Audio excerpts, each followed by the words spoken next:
Saludos mi gente, en esta ocasión tuvimos la gran oportunidad de entrevistar al senador Vargas Vidot y en esta primera parte de la entrevista dialogamos sobre sus orígenes y sobre su juventud.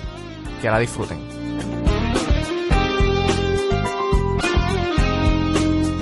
Saludos mi gente, bienvenidos y bienvenidas a otro episodio de En Contexto. En esta ocasión tenemos nuestra segunda entrevista con un personaje muy especial en la política puertorriqueña, pero antes de presentarlo, presento a mi compañero panelista Joel Cosme. ¿Cómo está, Joel? Muy bien, Enrique, ¿cómo está? Muy bien, ya estamos en los finales. Ya yo tuve el mío, ayer tuve mi final de familia. Ya mismo, vamos a ver cómo nos va. ¿Verdad? Yo espero una. ¿Tú tienes cuántas clases? 4 clases. 4 clases. Yo tengo 5, estoy un poquito apretado ahí. Pues bien, presentamos a nuestro invitado especial. Él es senador de Puerto Rico. Da la casualidad que es nuestro único senador independiente. Eso es así. En Puerto Rico. Y por supuesto le hablo del doctor José Vargas Vidot. Doctor, muchas gracias por recibirme. Al revés, me he honrado muchísimo de participar con ustedes. Y escuchando todo este asunto de exámenes, que bueno que ya yo no estoy ahí. ¿Usted estudió medicina dónde? En República Dominicana. Okay. Estudié mi bachillerato acá en Puerto Rico, y luego entonces fui a República Dominicana. Hice también una maestría en prevención en la Universidad de Carolina del Sur. Okay. Y he hecho como lo que se llama un fellowship en adicciones en Suiza. Ok, que el equivalente a internado, ese tipo de programa. ¿Y en qué hizo su bachillerato acá en Puerto Rico? En educación. Y hice premédica y bachillerato en educación. Sí. O sea, que tenía una doble concentración en ese sentido. Bueno, lo que pasa es que tenía una doble confusión. Ok. Vamos a hablar ahí, sí. Porque la verdad que a veces uno se empieza a mitificar, ¿verdad?, todos los eventos, pero en realidad hay momentos en que fueron una huevada y entonces y de momento uno lo quiere explicar como de una forma tan racional, ¿verdad? Yo me encontré en la universidad con una oportunidad que no había tenido nunca en mi vida por la pobreza que yo viví siempre, y era de conocer, yo tenía una curiosidad tan grande de todo que no me definía por nada. Entonces, aun cuando empecé con mi premédica, terminé mi premédica y entonces seguí hasta acumular más de 150 y pico de créditos, ¿verdad? Básicamente en la concentración en educación secundaria, okay, en ciencias, en el área de ciencias, pero me metí en filosofía, me metí en todo lo que yo quería aprender. Sí, una educación holística. ¿Tú sabes lo que pasa? Que yo creo que por la responsabilidad y la edad que ya yo tenía, o sea, yo empecé la universidad un poquito más tarde que todo el mundo, porque vengo de una experiencia muy, ¿cómo te diría? Ruda, okay, de educación secundaria. Quizás empecé la universidad como un año después de mi grupo. Ese año me sirvió a mí, ya yo estaba casado, bien joven, pero ese año me sirvió a mí a hacer una reconsideración, aunque no fuera tan seria como lo estoy diciendo en este momento, pero yo me sentaba en cualquier esquina de la universidad a pensar en mi vida, ¿verdad? Y a pensar que lo valioso que era ese tiempo, que cuánto yo había deseado en mi vida en el barrio, tener la oportunidad de compartir con gente que me expandieran ideas críticas, ¿verdad? Y cuántas personas en mi educación subestimaron mi capacidad de hacerlo y nunca me incluyeron en el grupo elite de quienes discuten esos temas.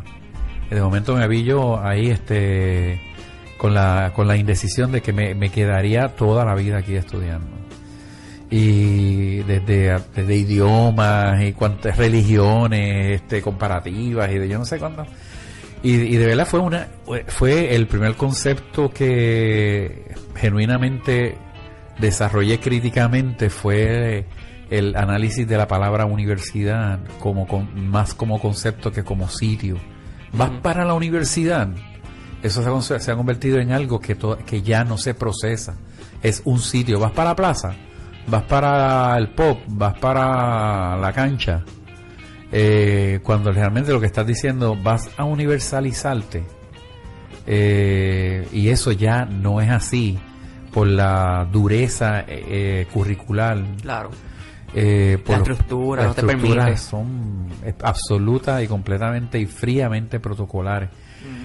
Y no era así en mi tiempo de universidad. Lo que pasa es que yo estudié lo que me dio la gana.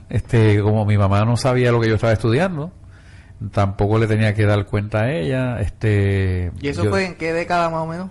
Eso fue en los 80, 70, 80. 70, 80. Sí. Y aún así, en ese periodo, todavía la universidad o el sistema de aprendizaje estaba bastante sistematizado. Sí, ya estaban, o sea, estamos hablando de la universidad moderna. Lo que pasa es que el único yo tenía yo estaba estudiando educación secundaria, pero en mi mente tenía un bachillerato de artes liberales.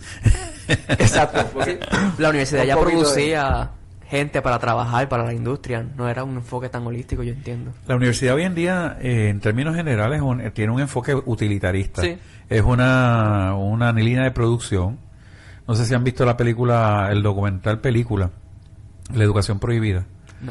Deben de verla, se lo recomiendo a todo el mundo. Sí, un amigo mío primero que es una experiencia brutal verlo, porque quienes hacen, creo que son como 60, 90 productores que se unen del mundo y deciden hacer una película bien hecha, estilo documental, para que la pirateen. O sea, con el propósito fundamental de que la gente la piratee y la comparta. La idea de una educación que es básicamente de domesticación, que replica los modelos penales y punitivos, que te prepara para la cárcel. Sí, es una audiencia cautiva. Sí. Y tienes ahí el líder, que es el profesor, dándote lo que tienes que hacer. El timbre. Claro. El uniforme. Sí, un análisis muy Foucaultiano, yo de Foucault. Foucault, ¿verdad? Esta doctrina de la represión. Tú sabes, yo tuve una experiencia que fue para mí cautivante, que fue en Argentina. Yo fui a prepararme también, yo tengo un certificado en educación solidaria. Y eso fue con una organización que se llama CLAI y con la Universidad de Buenos Aires, la UBA le dicen. Okay.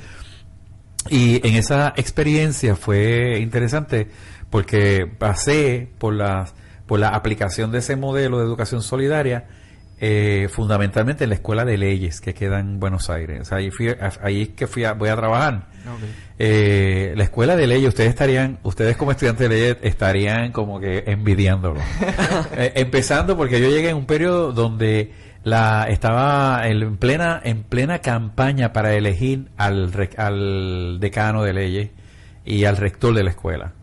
Y lo eligen por voto directo de los estudiantes. ¿De los estudiantes? De los estudiantes, exactamente. Así que ¿La UBA es pública? Sí, la UBA es pública. Y entonces tienen que, pero muchas universidades privadas también hacen lo mismo. Okay.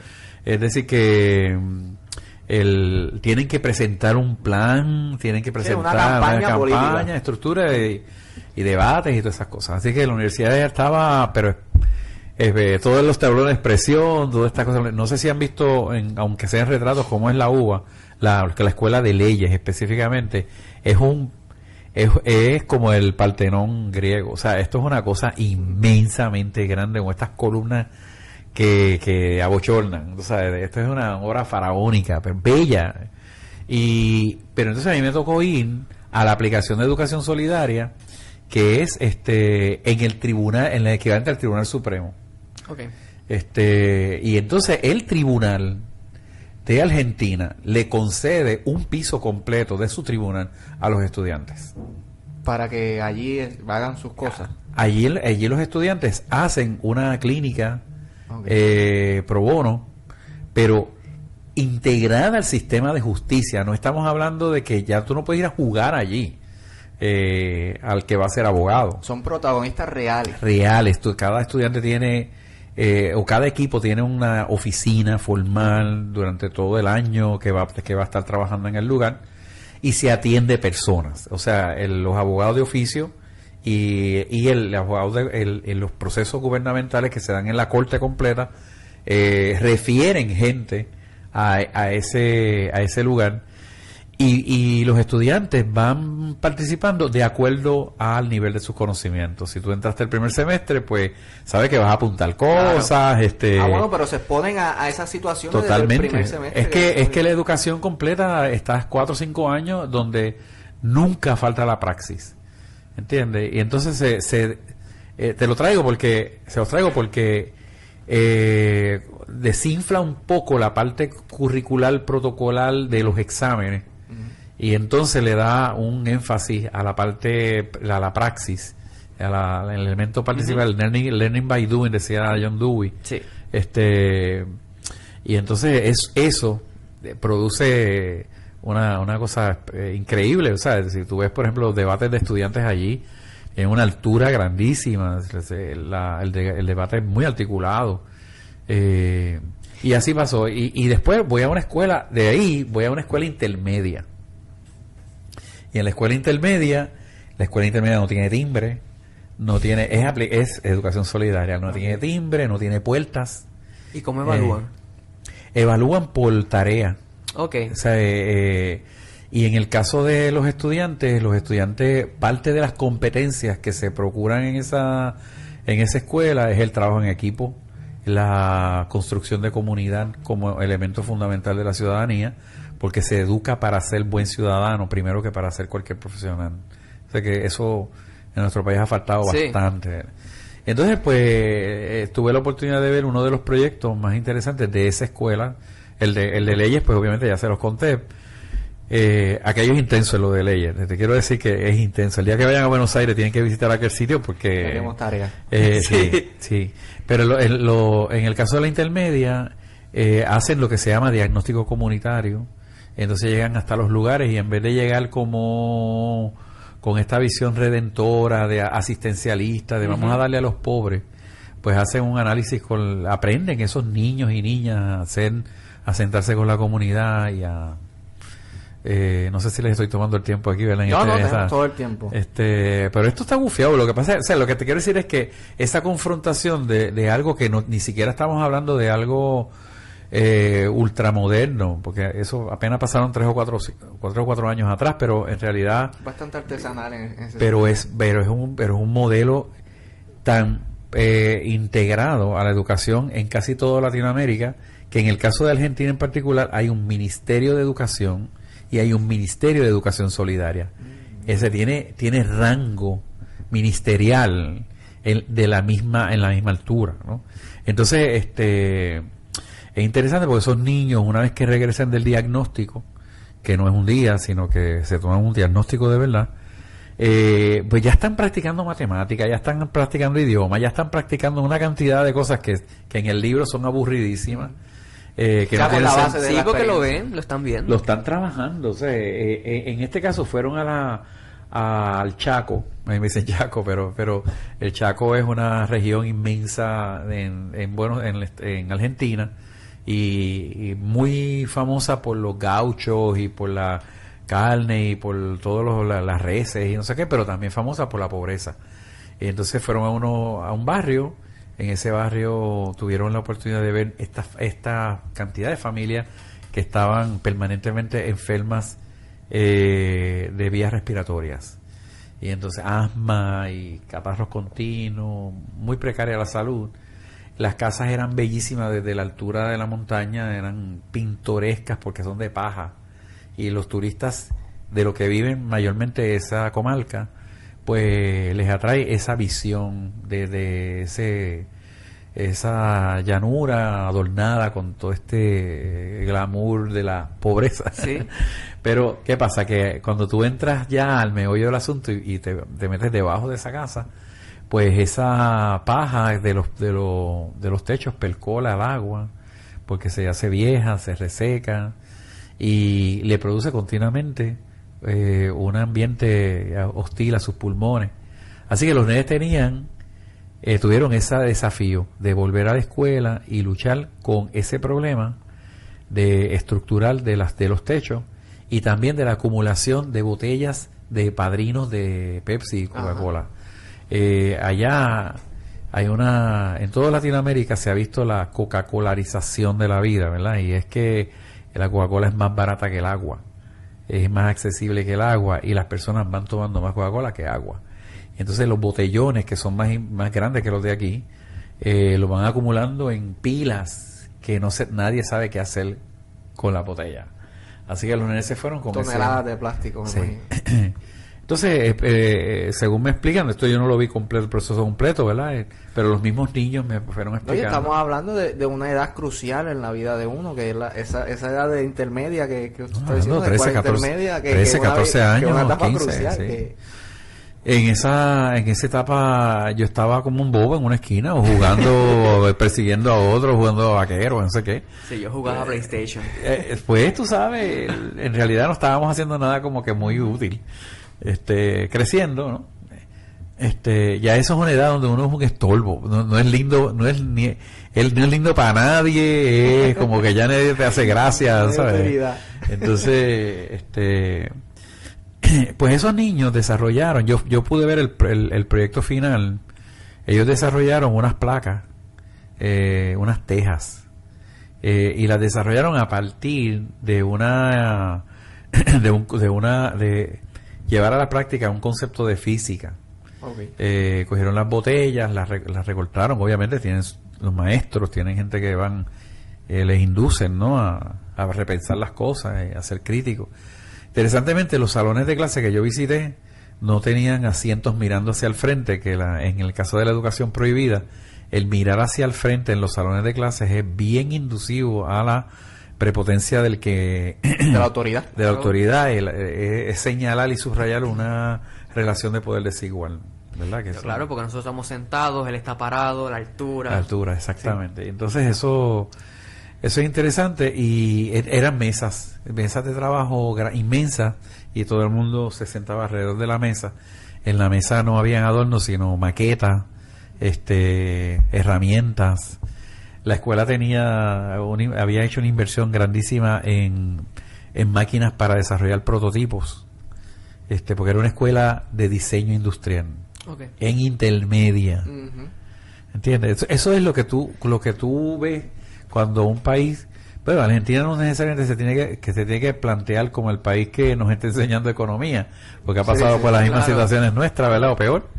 Pero por otro lado, tampoco debemos de ignorar que en los países, a diferencia de como a veces los puertorriqueños vemos, no todo está totalmente mal, no todo está totalmente bien, pero la tendencia nuestra de demonizarlo todo en un solo polo no nos deja ver entonces las cosas buenas que ocurren, y pasa en Argentina también. Y ellos diseñaron una teja a partir de la botella de Coca-Cola. Pusieron una lámina de lo que aquí le llaman zinc dulce. Uh-huh. Esa lámina fue diseñada con dos bolsillos en los extremos, un bolsillo que da hacia arriba, otro bolsillo que da hacia abajo, y esa lámina se mete en cada botella, y esa botella se pone a hervir en una cierta temperatura, y eso es todo científico, y luego entonces la botella va derritiéndose encima de la lámina y va formando una réplica de la lámina, pero transparente. Okay. Lúcida.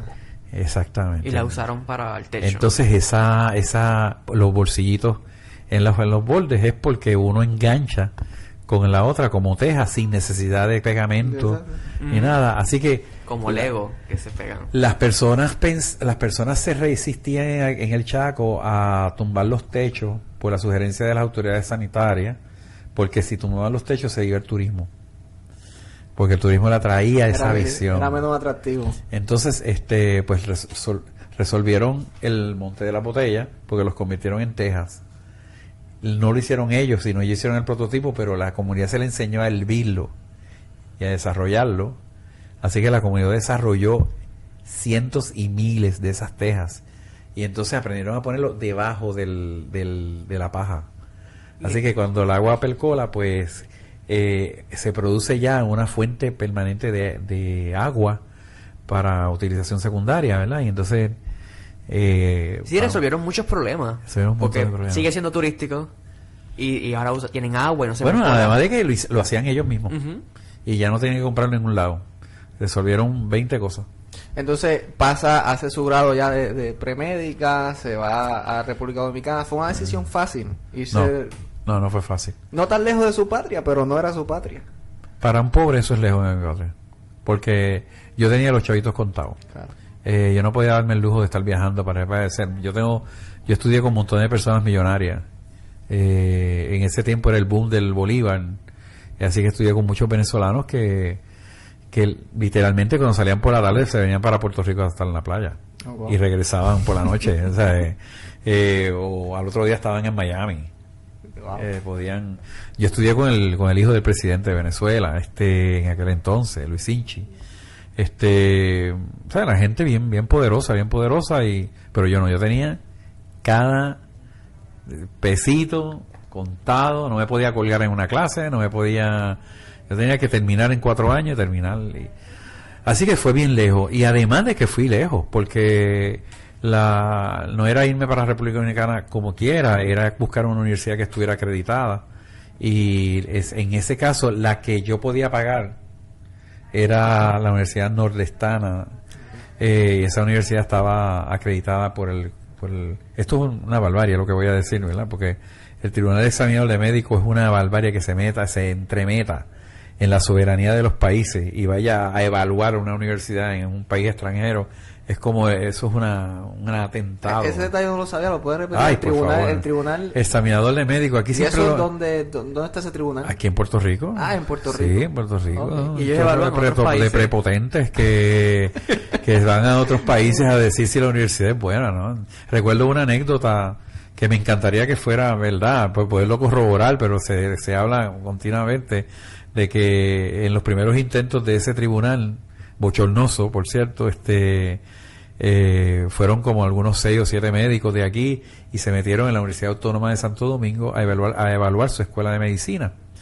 Y entonces, pues, cuando el presidente de la universidad los va a recibir, le dice, bueno, qué bueno que los médicos, y que ustedes hacen aquí, bueno, venimos a evaluarla, a certificarla en la escuela de medicina. Y dicen que el tipo se les quedó mirando y le dijo, ustedes me hacen el favor, se levantan y se me largan de aquí. Porque la Universidad Autónoma de Santo Domingo es la primada de América. La primera universidad que se hace en todo el Nuevo Mundo es la Universidad Autónoma de Santo Domingo, no es ninguna otra, no es Harvard, no es... así que si acaso, dice el tipo, si acaso nosotros tuviéramos la osadía de irnos a otro país a evaluar las universidades, seríamos nosotros los que tendríamos que evaluarlos a ustedes. Wow. Qué vergüenza. Es verdad que sí, claro. Nosotros hacemos cosas chiquilladas, ¿verdad? ¿Y ese tribunal sigue vigente? Ahora se llama Junta. Ah, ¿Sí? Digo, para lo que hablar de los jorobar, ¿verdad? El asunto de yo llamarme Junta en estos días es como decir. Sí. O sea, que todavía esa junta examinadora existe y va a otros países. Y todavía hace esa barbarie, ¿no? Esa osadía, como diría el sí, presidente. horrible. Por eso es que existen las fronteras que nos dividen, porque se mantienen las herramientas y los instrumentos que promueven el elitismo, ¿no? ¿Y cuál es el propósito de esa evaluación? O sea, usted iba para allá y después podía practicar aquí. Para que pueda practicar, exacto. La universidad debe ser siempre un concepto abierto. O sea, si tú vas a cualquier universidad, incluyendo universidades americanas, la gente dice, yo estudié, me admitieron en Harvard. Bueno, me admiten en Harvard todo el que puede pagar Harvard. En realidad eso de que te admitieron, que te dieron una beca en Harvard para que tú no pagues nada. Quiere decir que tú eres un duro en algo. Ajá. Pero si tú vas a Harvard y quieres entrar a Harvard, sabes que puedes entrar si puedes pagarlo. Pues es carísimo. Sí. Y vas a Yale y igual les pasa lo mismo, ¿verdad? No es lo mismo que te admitan porque en una competencia académica, ¿verdad? Pero yo soy de los que, siendo universitario, porque yo he sido profesor en varias universidades por muchos años, siempre promovido en los claustros y en los análisis curriculares que se elimine el sistema de calificaciones por notas y por números, porque en los lugares donde yo he estado, por ejemplo en el caso de Europa, es una distracción innecesaria. Por ejemplo, tú dices, yo pasé, espero haber pasado, pues así es que debe ser, pasar o no pasar, mientras que lo demás distrae a ver si eres el mejor, claro, si estás en un tope, mientras que el estudiante así podría distinguirse más por la investigación y por el desarrollo de otras actividades que propendan, ¿no? O sea, hacer brillar hacer darle lustro a tu... Es que el sistema de notas crea una jerarquía interna entre los estudiantes, entonces ahí tienes y tal vez de competencia innecesaria. Pero si yo he tenido estudiantes en la universidad que cada mes van a su consejera a ver si todavía son los top 10, ¿entiendes? Y entonces es una barbarie. He tenido personas que han estado a punto de suicidarse porque son el número 11 de una clase de 120. He visto personas que en las graduaciones, a mí me ha tocado hablar en un montón de graduaciones y he ido grupos por grupos y he estado viendo padres y madres que entre las cosas que expresan con orgullo de sus hijos es que fíjate, Jaimito se graduó y la clase empezó en 60 y nada más se graduaron 20. Eso es una vergüenza para la universidad que se haya graduado 20. Eso no tiene nada que ver con algo mal en que los 20 ecuación. fueron mejores que los demás. O sea, así que obviamente hay gente más dedicada que otra. Ese es el problema que tenemos con la reválida en Puerto Rico, ¿no? Pero la reválida es un disparate. Y yo lo que quiero es asentarme bien como senador. Y en el día en donde entre el pueblo políticamente crezca y podamos tener 6 senadores independientes y podamos entonces poner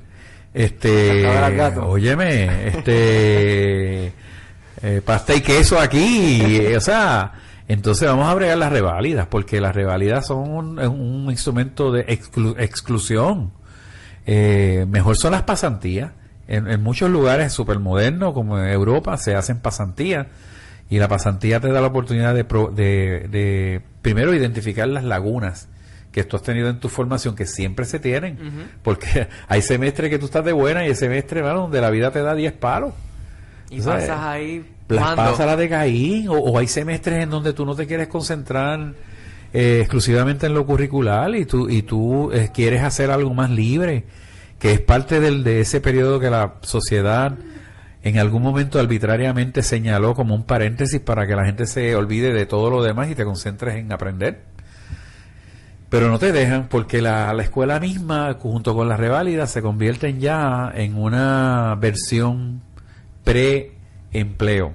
Sí. Entraste y ponchaste, entonces tienes la evaluación cada 3 meses, la permanencia, todas esas cosas se replican. Hablando un poquito de la reválida, ¿hay resistencia a la reforma de ese tipo de mecanismos en Puerto Rico? ¿Se ha encontrado usted en el Senado o ha querido impulsar alguna iniciativa? Lo más terrible de todo esto es que yo soy un educador más que nada, así que los temas de educación a mí me vuelan la cabeza, de conocer los teóricos, así que el tema de las reválidas yo lo he examinado cantidad de veces y créeme que hay cantidad de personas muy serias que no han tenido problemas con sus reválidas, pero que piensan que aún sin haber tenido problemas ha sido una pérdida de dinero, de esfuerzo, de todo, porque y están en contra de las mismas, pero nadie se atreve como a retar ese sistema. Todo el mundo lo habla, todo el mundo sabe que situamos juntas que están llenas de buenas personas y otras que están llenas de patanes, arrogantes. Todo el mundo sabe que no necesariamente en 1 o 2 días de exámenes tú vas a poder resumir 4 años de tu vida, 5 años. Todo el mundo sabe que una mañana en un examen tú viniste en una condición de salud que no es compatible con las posibilidades. Lo mismo con el ESADEP, lo mismo con los exámenes para ingresar a la universidad. Yo tuve cuando el MCAT, para entrar a la escuela de medicina, yo saqué una de las mejores notas en MCAT. Y les quiero decir, y yo lo digo abiertamente, que yo no sé ni fue como yo lo saqué. Pues obviamente yo me doy cuenta de lo inexacto que era ese examen. Yo llegué esa mañana debatiéndome si yo quería coger el chavo examen o no. Porque había tenido problemas con la novia que tenía, estuve jangueando la noche anterior y estaba todo cansado. Entré a última hora y yo dije, yo no quiero hacer el examen pero al fin y al cabo, como había pagado, pues no quería volver a mi casa sin haber hecho por lo menos algo.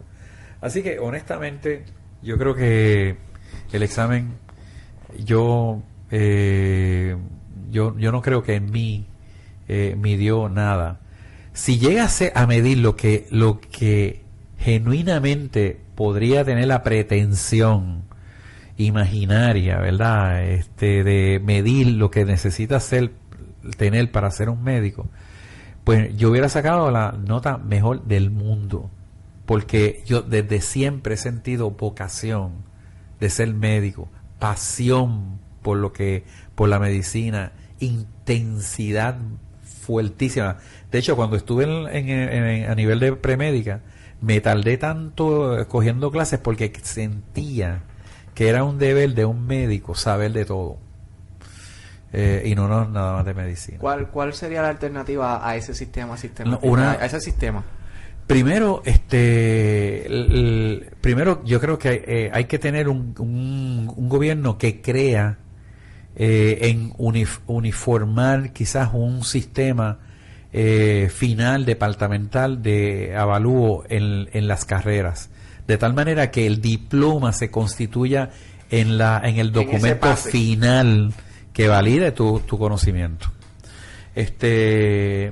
Luego entonces vamos a poner que todavía el sistema tenga dudas de la falta de homogeneidad de sistemas que son diversos, como las universidades privadas, públicas, etcétera. Entonces podría establecerse un año de servicio público en donde hay una evaluación laboral de tu desempeño, pero no con el propósito de hundirte, sino con el propósito de tú superar las lagunas. O si es que se quiere llegar a algo estrictamente estricto como un sistema de medición como tal, pues está la pasantía, que es probada. O sea, la pasantía se usa en España, se usa en muchos lugares, y sería en donde formalmente hay un programa de a veces 6 meses, un año, donde tú ejerces la profesión que la universidad te concede, el título que la universidad te concede, pero cada uno de esos periodos termina con un examen que lo que mide es la necesidad que tienes tú de reforzar las áreas, diferentes áreas. Ahora mismo tú te cuelgas en una reválida y puede ser que la acumulación de los puntos por las cuales tú te colgaste estén solamente en unas áreas que tienes deficiencia. Sin embargo, todo lo demás lo tienes perfectamente bien y tienes que entonces repetir de nuevo. Sí, todo. Sí. Sería como una segunda vuelta en la cosa política, sí. ¿Sabes? Como que reforzar esas lagunas que no... Bueno, y como en la segunda vuelta, el que va ganando un poco pierde. Sí. Sí. Quería preguntarle, ¿en qué año se graduó de medicina? En el 86. En plena época del SIDA. Sí. ¿Cómo fue eso? ¿Cómo lo afectó? Imagínate, yo digo siempre que yo fui un nacido, ¿verdad? Yo nací profesionalmente en el tiempo del SIDA. Me afectó la vida de tal forma que hoy día no me considero médico sino salubrista, porque me desnudó un sistema que no estaba preparado para condiciones crónicas, que son las que son más prevalentes. Segundo, un sistema que tenía una absoluta insensibilidad frente a condiciones que tocaban lo personal, lo íntimo, lo sexual. Sí. Era algo que estaba oculto y el SIDA lo reveló. Reveló que no había tanta blancura en la bata. Nadie quería descubrir.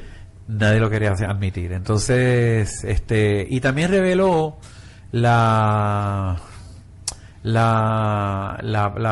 quizás la fuerza que todavía en este momento mantiene la medicina corporativa.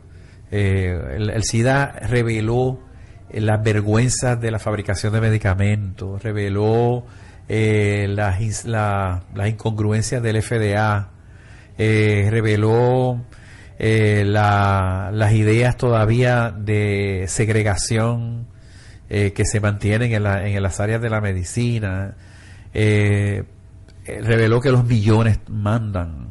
Entonces eso me tocó vivirlo en vivo ahí, o sea, me tocó fuertemente. No solamente cuando me gradué, yo mi último internado de medicina interna, como era extranjero, me mandaron a una sala, a manejar una sala de mujeres que tenían una enfermedad rara.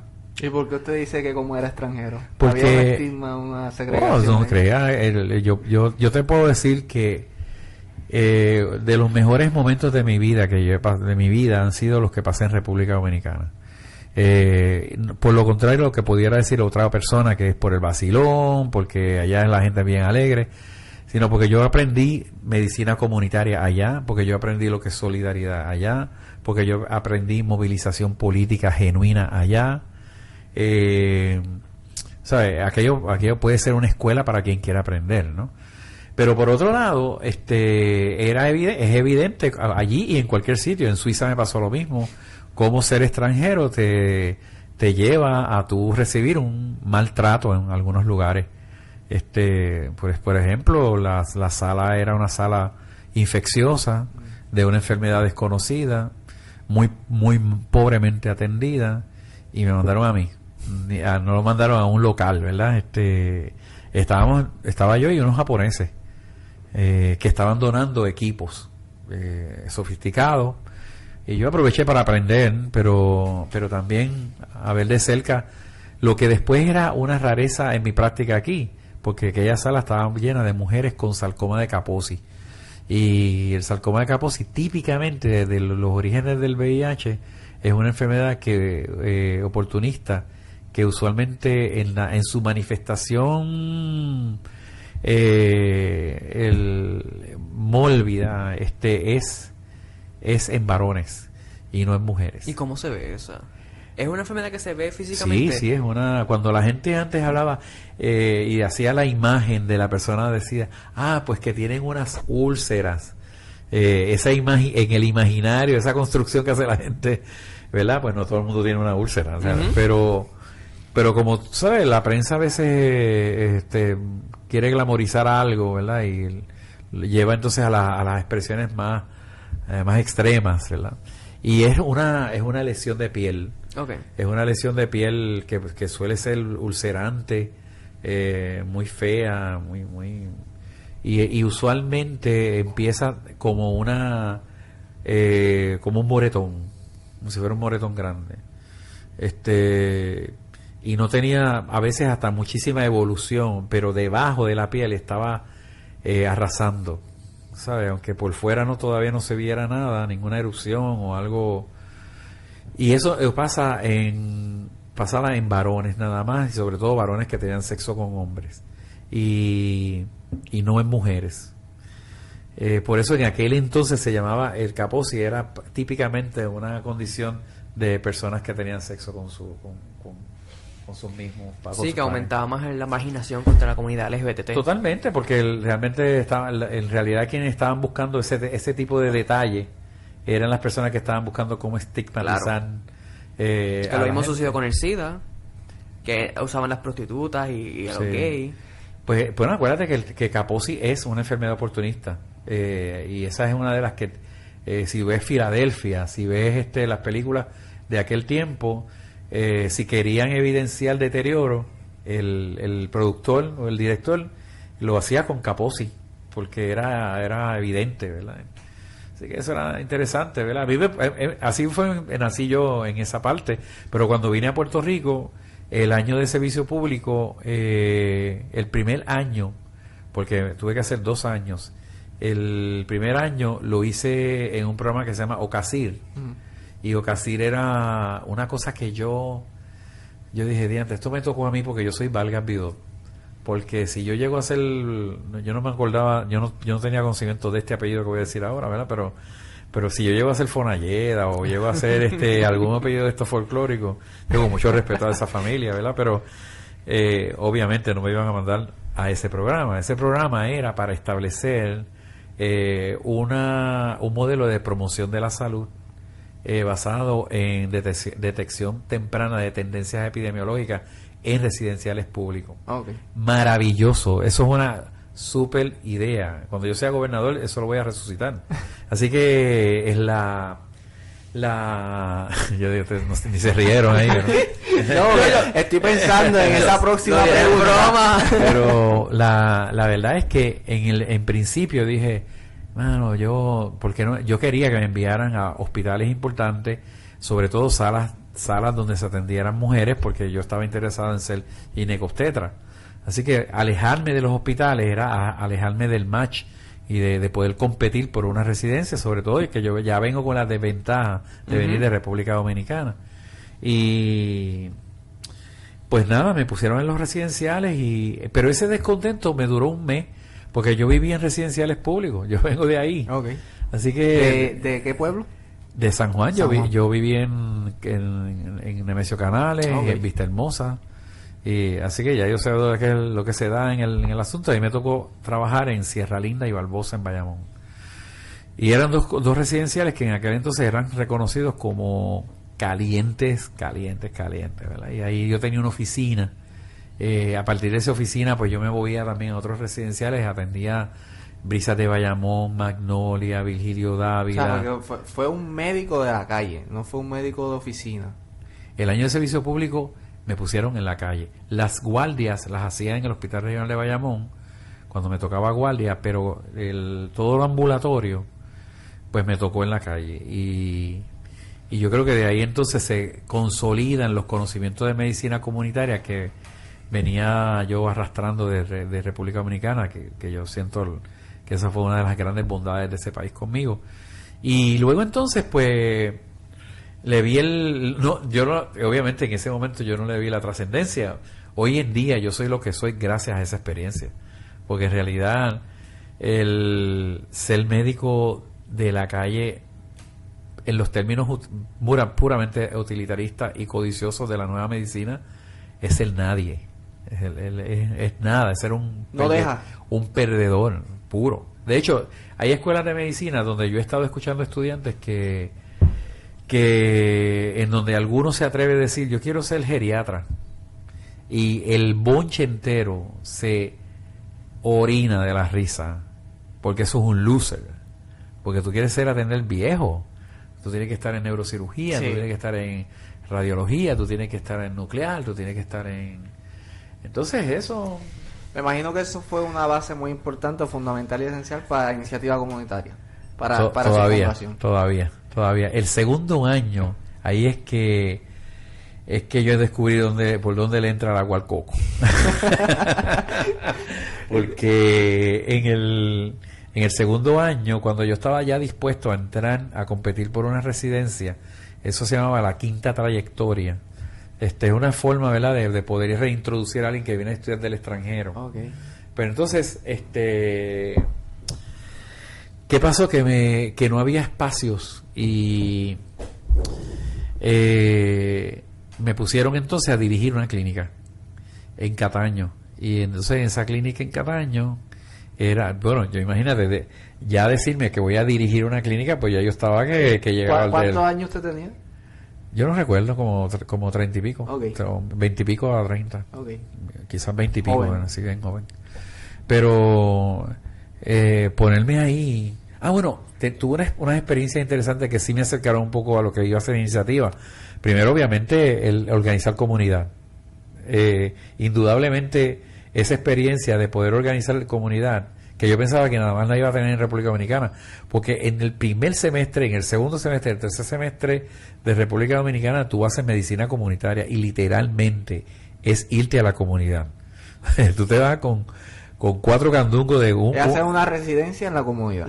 Tú tienes que ir a la comunidad donde te indican, y en ese lugar tú tienes que hacer toda la negociación desde cero, conocer a los vecinos y buscar que algún vecino negocie contigo un espacio para establecer tu clínica, establecer y entrenar ayudantes, formalizar la convocatoria, hacer el diagnóstico de las condiciones prevalentes, es decir, hacer un censo casa por casa. Cuando tú sales de un semestre de ahí, tú estás listo para ser secretario de salud.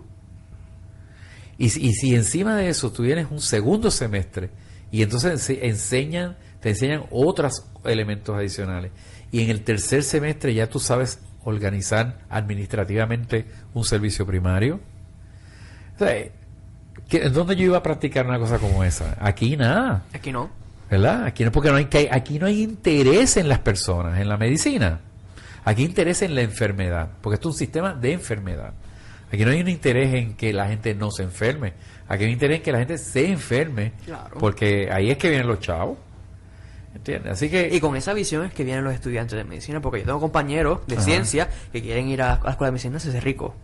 Sí. Hacerse rico. Y lo dicen que se abiertamente. enfermen y mejor, porque así yo cobro. Así que no es esa es la visión que vienen. Pues lo bueno es que yo he sido profesor en la escuela de medicina y te puedo decir que lo bueno es que siempre hay en los grupos hay bastante gente que están luchando contra eso, están luchando. Al final no te puedo decir si el sistema gana o ellos, pero están luchando. Yo te puedo decir también que hay gente que entra con un corazón casi de genéticamente compatible con Madre Teresa y Gandhi casándose,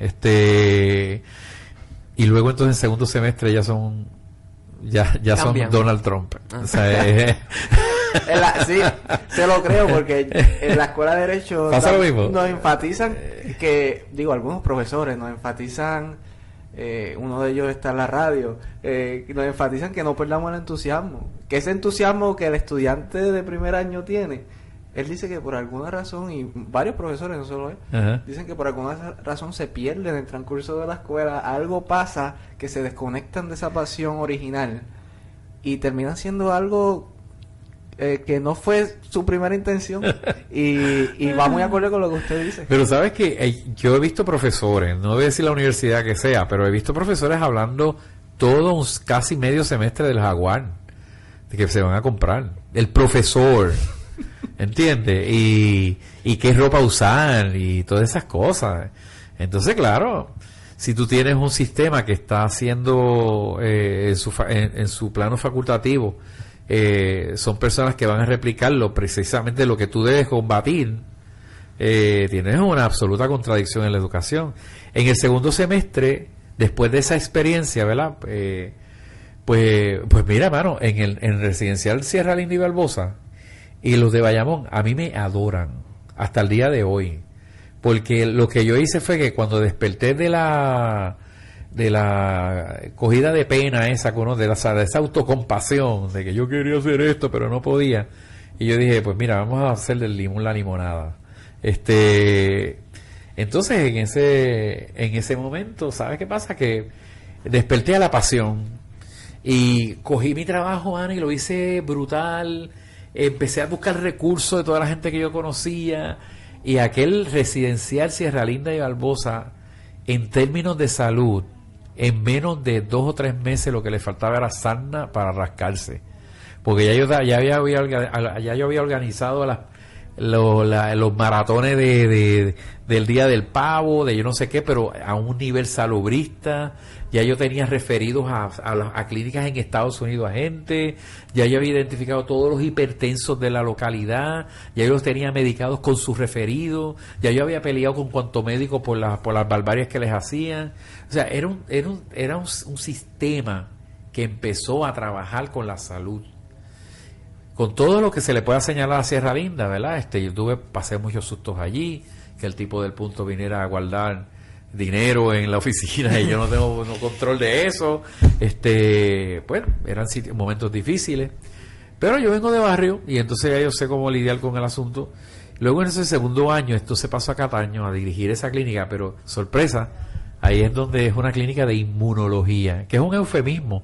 Realmente es una clínica de VIH, pero nadie se atrevía a decir que era de eso, excepto que era tan evidente el prejuicio que ahí es donde se me daña el corazón y se me agua el entusiasmo.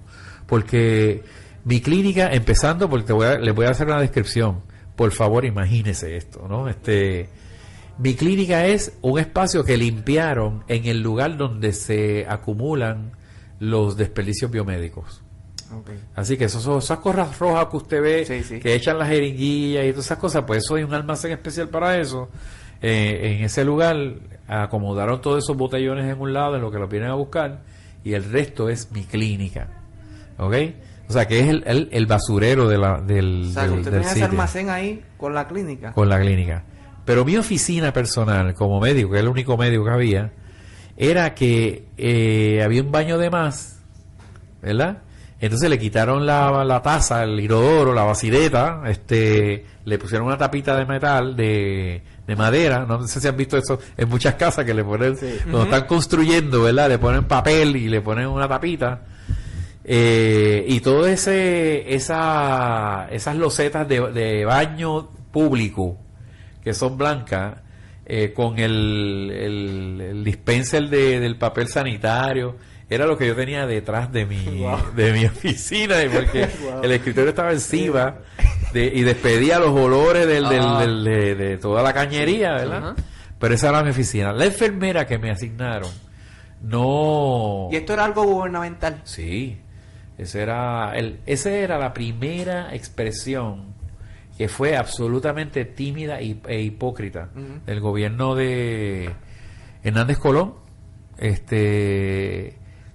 Vamos a subrayar, tímida y también hipócrita a una crisis que se estaba llevando por el medio miles de puertorriqueños que merecían vivir, y que el único criterio que ese gobierno criminal, tanto ellos como PNP o los que vinieron después, pero empezando por ahí, usaron la enfermedad para salir de la gente gay, para salir del adicto, era una limpieza que social.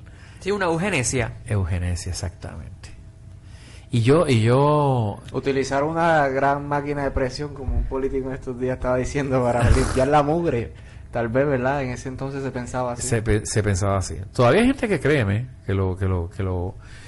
sin embargo, los sectores que han sido proactivos en la denuncia, en el reclamo por sus derechos, como son las feministas, como han sido la comunidad LGBT, han sido la base de las expresiones de otros sectores que han estado siempre en silencio.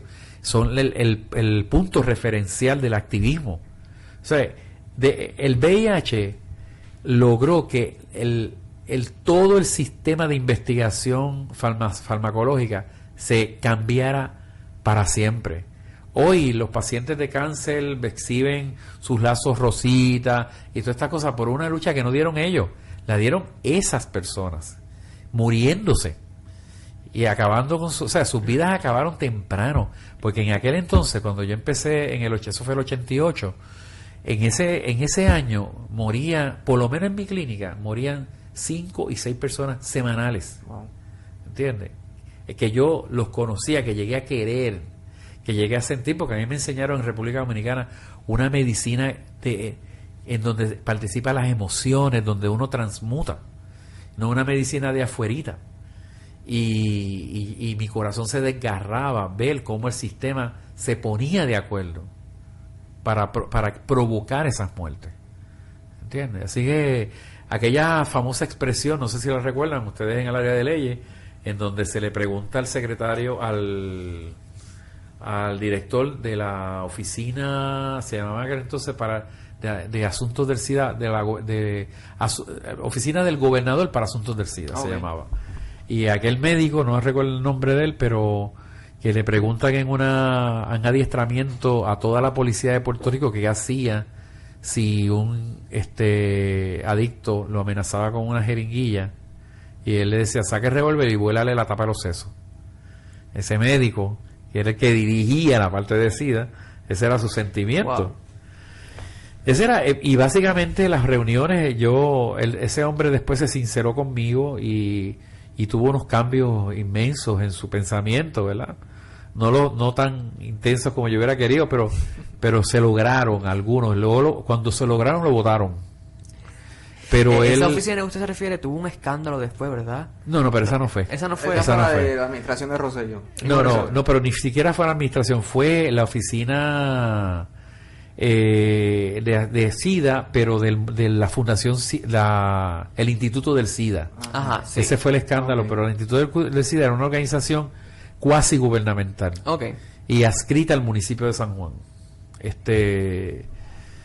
Bueno, así que, bueno, esa básicamente fue, eso es lo que me da entonces margen ay, Dios mío. Para la gente que no estoy aplaudiendo, hay un mosquito aquí alrededor. Un mosquito por ahí. Pero El asunto es que en aquel entonces yo iba desilusionándome más con la medicina, hasta una famosa anécdota que le he contado muchas veces, ¿verdad? Que voy a hacer mi guardia y de momento todavía tengo el guille de médico y todavía me encantaba usar la bata blanca y todavía esperaba con ansia las guardias porque era el único sitio donde me podía poner una bata, en el caserío no podía. Y ahora que estaba trabajando en un pequeño hospital, pues ya volvía nuevamente al ego, ¿verdad? Pero cuando voy a esa guardia, pues están estos dos compañeros apostando cuándo se va a morir una paciente. Y estaban apostando el reloj. Y entonces yo no podía creer que había tal grado de insensibilidad. Una paciente de su clínica. Una paciente. Porque yo me tocaban las guardias random. Okay.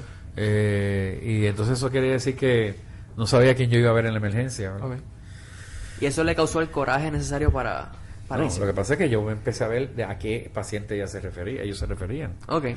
Entonces cuando encontré en cada emergencia, ojalá que eso no esté pasando hoy en día, pero en las emergencias hay unos espacios de desecho, ¿verdad? Unos espacios, un matrix que se esconden a las personas con quien no se va a trabajar. Entonces esa mujer estaba en esa oscuridad, yo la busqué y estaba allí tirada en esa camilla llena de vómito y de diarrea. Estaba lo que se llama una respiración agónica. Los americanos la llaman gasping, ¿verdad? Buscando aire. Estaba semicomatosa, literalmente estaba al borde de la muerte. Y ellos estaban apostando a ver cuándo se iba a morir. El deber de un médico no es luchar contra la muerte, es luchar a favor de la vida. Uh-huh. Pero aún ante la realidad que está viviendo esa persona en esa transición, entonces el deber del equipo sanitario es buscar que esa muerte se dé en el espacio de mayor dignidad, ¿verdad? Ese respeto al ser humano que todavía está respirando. Pero claro, era una tecata, era pobre, era negra y no tenía familiares allí. Esos son elementos que todavía al día de hoy cualifican como criterios para la prioridad que constituye ese paciente en la jerarquía de prioridades que se establece en muchos lugares. Eso a mí me llamó la atención muchísimo y pues busqué una enfermera que se resistía a ayudarme, pero al fin y al cabo la convenzo y entonces podemos bañar a la paciente, buscar una ropa esa de papel, limpiar la camilla y ponerla de nuevo allí y dejarla que muriera, ¿no? Pero con dignidad. Entonces, yo seguí mi guardia y cuando me iba a ir para mi casa como a las 4 de la mañana, pues paso por el lugar a ver cómo está la paciente. Y está ella en ese ambiente, no sé ni cómo explicarlo, pero en los sitios donde ya la muerte está cercana hay como un sopor, o sea, hay como un mist, como dicen los americanos, ¿verdad? Como que hay un ambiente pesado, hay algo que es diferente, ¿no? A mí se me exprime el corazón porque yo no puedo ver una soledad tan grande. Entonces levanto la paciente que yo creo que ni pesaba ni 75 libras. Wow. Sí, era caquética. Pero la gente en aquel tiempo moría caquético. Perdía la vitalidad. Y la abracé. Es lo único que se me ocurrió. Y le dije al oído, mira, me quiero pedirte perdón. Porque me siento avergonzado porque todo lo que yo estudié, ninguna de las cosas que yo he estudiado me sirve para salvarte la vida.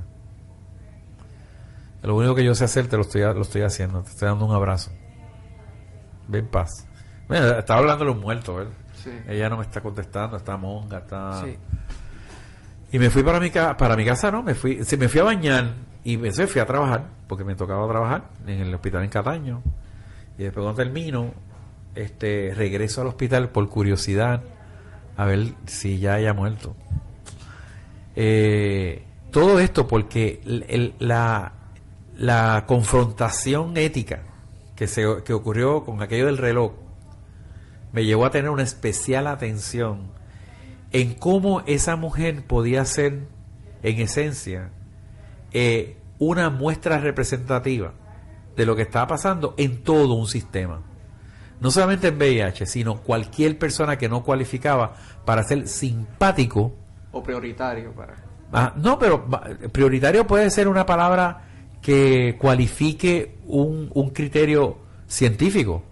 Pero hay algo de capricho, simpatía, es una percepción absolutamente subjetiva. No, llega Ricky Martin a una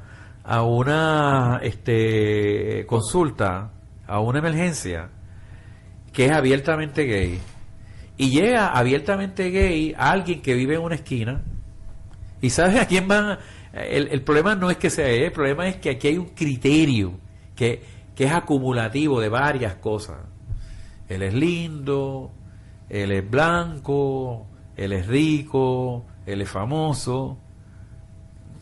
Sí, es la cuestión de la interseccionalidad. Exactamente. Es la cuestión de eso. Es brutal eso, ¿verdad? Sí, no las sé identidades. Entonces, yo, cuando llego allí, mano, encuentro a la mujer sentada en la camilla. Por su propia fuerza. Bebiendo su jugo de China como si cualquier cosa. No podía creer, ella no me reconoció. Pero obviamente yo sí, a ella. Ajá. Y ¿cómo estás? Y ella me miraba así como que, ¿dónde tú apareciste, verdad? Pero entonces le empiezo a contar, mire, yo estuve haciendo la guardia aquí contigo. Y nos hicimos amigos. Wow. Entonces salió del hospital, no se murió. Qué bueno. Recobró su relación con su madre. Terminó su carrera de estilista. Recobró una relación que tenía con su pareja, que tenía sus 2 niños. Logró un apartamento en Brisas de Bayamón, que lo donó bellísimo. Yo comí un montón de veces allí. La relación de esa mujer y su esposo con el resto del residencial era de liderato. Entró a la iglesia, que yo no lo hubiera llevado, pero ella misma fue. No es porque yo esté en contra de algo religioso, ¿verdad? Sino porque a veces la gente hasta cualifica por eso. Sí, sí. Sí, pero la iglesia ha constituido un buen grupo de apoyo. Y murió cuando le dio la gana, no cuando el sistema la mataba. ¿Ves? Entonces si a mí me preguntan en mi vida cuál es ese turning point que me lleva a mí a ser lo que soy hoy, primero salubrista y luego político, ese momento, junto con otros, pero ese es el momento como esa epifanía, ¿verdad? Ajá. Me lleva a mí a hacer una reflexión que todavía estoy en ella, todavía estoy procesándolo, ¿sabes? Y entonces me desencantó totalmente con la medicina biomédica. Y me ilusionó entonces el trabajo social, me ilusionó las humanidades, me ilusionó Paulo Freire. Empecé a leer todo lo que él escribió, a escuchar entrevistas grabadas, a reunirme con personas totalmente diferentes que no hablaran de síndrome, levanté entonces la clínica mía en Cataño de VIH, era de VIH y no de inmunología.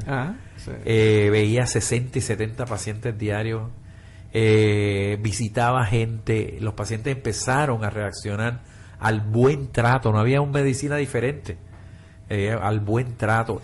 Hice un network de una alianza en los comerciantes de Cataño para que las carencias de esas personas se pudieran asumir con algunas cositas aquí y allá, conseguir trabajo, conseguir aquello. Bueno, pues hasta aquí esta primera parte de la entrevista realizada al senador Vargas Pidot. La segunda parte de la entrevista, donde hablamos sobre la política actual de Puerto Rico y sobre su futuro político, estará disponible en un próximo episodio. Hasta luego.